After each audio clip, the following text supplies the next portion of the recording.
제가 생각하는 영어에 대한 의견을 이분의 생각으로 조금 가름하고자 합니다. 다니엘 에버레트, 이 사람은 언어학자이며 MIT 교수기도 해요. 프로페서 벤틀 유니버시티 지금 교수인데요. 언어연구원인 그녀는 told us people, 사람들에게 나의 피라한이라는 언어를, 이게 이제 브라질에 있는 한 민족의 언어예요. 그것이 굉장히 유창한 것처럼 보인다라고 말했어요. 내 생각에는 정말 좋아요. 그렇게 봐주니까, 그렇죠? 그렇게 본다는 건 되게 좋은 거죠.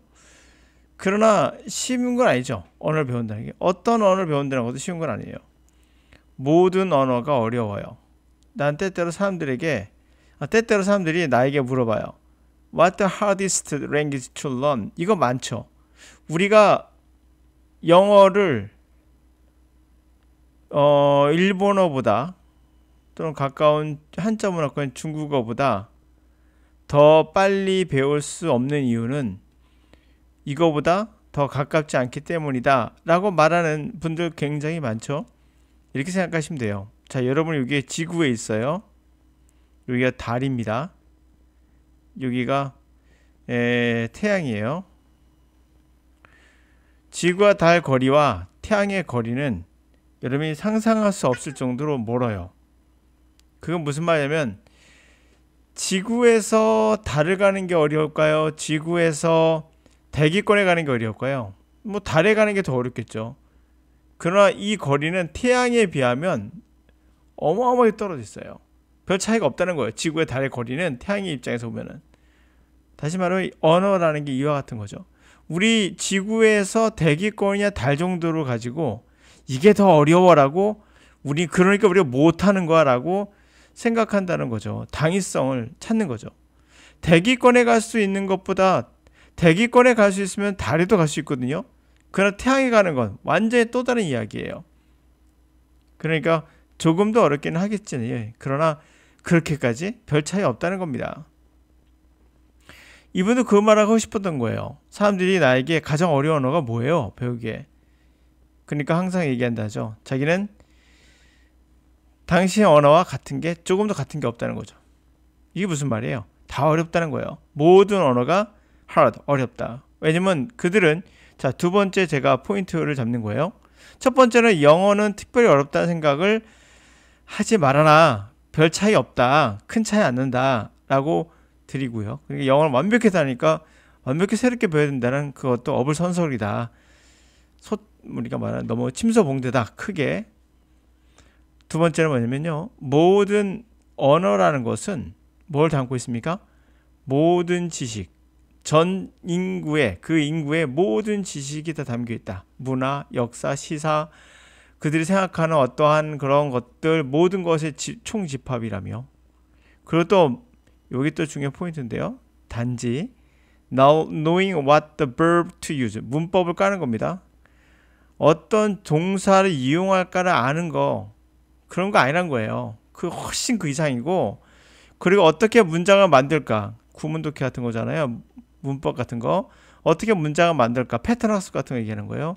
그런 거보다 훨씬, 단지 이런 단순한 것들이 아니라 그 이상의 것을 요구한다는 거죠. 언어는 incredible, 믿을 수 없을 정도로 complex, 복잡합니다로 이번에 이야기를 마무리하도록 하죠. 그러니까 여러분이 생각하는 영어라는 개념을, 내가 지금 동사를 어떻게 이용하고 문장을 어떻게 만들고 하면 영어가 되겠지라는 생각을 많이들 하시거든요. 단어를 내가 암기하고 그리고 문장을 만들면 되지 않을까라는 생각을 하죠. 이 언어학자는 세계적인 언어학자입니다. 다니엘 에버레트이라는 분. 이분이 경험했던 세계를 얘기하고 있는 거예요. 진짜 프라하라는 그런 언어를 배우셨고, 직접 아무것도 통역관도 없이 가서, 통역할 사람도 없었으니까, 소수민족이라 10,000명이 안 됐다고 들었는데, 제가 하여튼 프라하 언어를 배우러 가서 수년에 걸쳐서 이 언어를 배우긴 해요. 그래서 주변 사람 보기에는 신기했겠죠. 통역도 없고 책도 없고 그냥 직접 다이렉트로 가서 배운 거거든요. 2년 몇 년을 couple of라고 했으니까 정확한 기간은 안 나지만 couple of years라고 했으니까 적어도 2-3년 이상 한 거죠. 여러분, 통역관도 없이 책도 없이 언어를 배울 수 있다. 네, 바로 그게 언어의 특징이기도 해요. 그렇다고 완벽하게 배울 수 있느냐? 꼭 그렇진 않아요. 어느 정도 선까지는 갈 수 있습니다. 여러분이 원하는 게 어떤 건지는 제가 알고 있고, 여러분들 보기에는 저 영어 강사 정말 발음 좋아, 영어 잘해 할 줄 모르지만 본인들도 잘 알아요. 본인들이 영어를 그렇게 썩 잘하지 못한다는 것을. 평생 안고 가야 될 숙제라는 것도 본인들도 잘 알고 있어요. 잘하는 채 할 뿐입니다. 예, 우리가 거기서 태어나지 않고 원어민으로서 크지 않은 이상은 그거는 거의 불가능한 일이에요. 평생 갖고 가야 될 숙제예요. 짐이고. 그런 거에서 우리가 벗어나서 이제는 좀 자유롭게 하자는 의미에서 우리가 이제 문법이나 구문 독해나 이런 것 말고 좀 더 언어다운 언어로 배우는 건 역시 말하기는 다이렉트예요. 다니엘 에버렛도 그렇게 했거든요. 책 보고 간 거 없어요. 왜? 피라한이라는 언어 자체 책도 없고, 그리고 이 사람들이 쓰는 언어가 소리가 대략 10개인가 정도 된대요. 여자는 11개인가 남자 11개가 된다는데, 그러니까 10개 소리, 아, 에, 오 하면 우리 5개잖아요. 근데 10개 소리로 모든 정교한 디테일한 말을 다 해요. 그러니까 이 언어라는 건 그 신비한 거죠. 우리도 영어 같은 경우가 20몇 개인가요? 음소가? 하여튼 그런 걸 갖고 이용하듯이 컴퓨터는 어때요? 컴퓨터는 0과 1밖에 없어요. 정보가. 이거 갖고 소리를 내고 그림을 그리고 하는 거거든요. 이걸 판단해가지고. 이 두 가지로도 가능한데 인간은 10가지로도 가능하다는 거예요. 뭐 당연한 거겠죠. 그러니까 우리가 생각하는 것보다 훨씬 더 복잡하고 단순하지 않다는 겁니다. 자, 그러면 그런 의미에서 우리가 어떻게 접근해야 될지를 답을 한 번쯤 생각해 볼 수가 있어요. 내가 문장을 만드는 거에 치중해야겠다는 생각에서 좀 벗어나서 동사, 목적어, 주어, 어쩌고 이런 거 벗어나서 문장 그 자체로 들어가는, 그럼 우리가 충분히 이해할 수 있다는 거죠. 이분도 그렇게 이제 피라한이라는 언어를 그렇게 배웠거든요. 자, 그러면 여러분 독해는 어떻게 한다고요? 문법 같은 거 적용하지 마시고, 그렇죠? 듣기는 소리에 집중하되 절대 문법 같은 거 집중하시면 안 됩니다. 문법으로 내가 독해를 하고 있다, 문장이 들린다는 말은 잘못된 거예요. 문장이 들립니까? 제가 말하는 문장이 들리세요? 그냥 의미가 들리는 거예요. 문장이 들린 게 아니라. 이것도 문장이 보입니까? 문장이 보일 수가 있나요? 여기까지 어떻게 보입니까? 여기서 보세요. 여기서부터 여기까지 하면 문장이 보입니까? 분석해야 보이죠. 그쵸? like 여기까지는 전치사 구, 얘는 주어, 아가 동사, 얘가 수동태. 이렇게 봐야지 보이는 거지. 그거 보지 않고 읽었을 때 한꺼번에 보세요. 한번 전체 여기까지 한번 안 보이잖아요. 그쵸? 우리가 소설책 읽을 때도 그렇게 안 보거든요. 그런 관점에서. 물론 천천히 읽으면 돼요. 우리가 천천히 읽는 것은 독해가 아니라 번역에 가깝기 때문에 우리나라에 있는 모든 영어 시험, 토플, 토익도 마찬가지예요. 그리고 독해의 시간을 짧게 주는 거예요. 이유는 번역하면 안 되니까. 너의 실력은 해석이거든, 번역 아니거든. 그 어떤 목적을 향해서 모든 것이 가는 거예요. 수능 영어 할 때 학생들이 꼭 그래요. 예를 들면 공무원 영어도 마찬가지일 거예요. 모든 영어 시험이 왜 이렇게 시간이 짧아요? 라고 그래요. 시간 부족해요 하는데 왜 그럴지 생각하셔야 돼요. 시간 부족한 거에 대해서 탓할 게 아니라 내가 영어를 뭔가 잘못 배웠구나 라고 생각해야 되는데 그렇게 생각 안 하는 거예요. 독해 시간을 짧게 주는 이유가 있는 거예요. 왜? 번역하는 습관을 최대한 막기 위해서. 능숙하게 영어를 한다는 것은 번역하지 않고 해석한다는 거거든요. 근데 강사들이나 영어 선생님들이 번역을 시켜요. 학생들은 시연을 하죠. 꼼꼼하니까. 그냥 꼼꼼한 걸 뿐이에요. 여러분들의 영어의 방향성을 잃은 거예요. 방향은 뭡니까? 아까 말씀드린 대로 그런 것을 넘어서서 가도록 하죠. From Jennifer Kahn for the New York Times. Like many small animals or organisms, fungi are often overlooked, but their planetary significant oversize. 모든 조그마한 유기체처럼 또 펀자이는 펑거스라는 그 곰팡이류예요. 펀자이, 곰팡이들은 흔히들 관가되고 있어요. 그러나 그들의 행성에서의 그런 중요도는 오버사이즈, 사이즈, 아웃사이즈, 특대란 거죠. 특대 사이즈예요. Plants manage to live water and grow on land only because of their collaboration with the fungi, which acted as their root system for millions of years.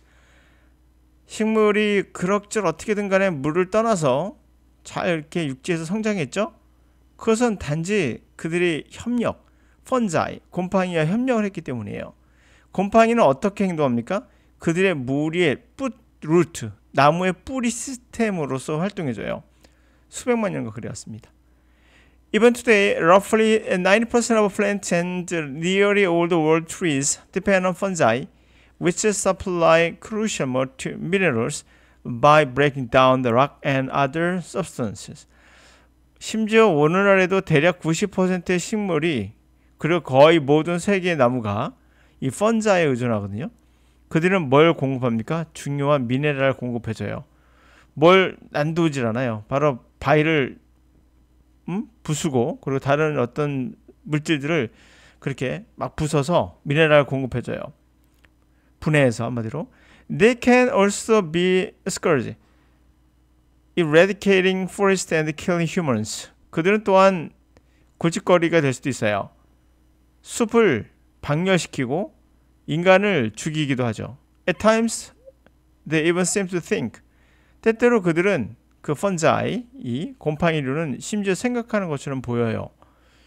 When Japanese researchers released slime molds into mazes modeled on the Tokyo street, the molds found the most efficient route between the city-urban hubs, recreating set of paths almost identical to the existing rail network.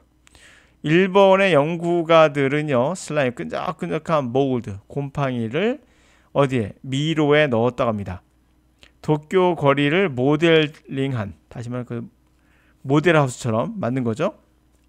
그때 더 몰드, 그 곰팡이는요, 가장 효율적인 루트를 찾았다는 거죠. 그 도시의 중심지 사이에 핵심 사이에서의 루트를 찾았고요.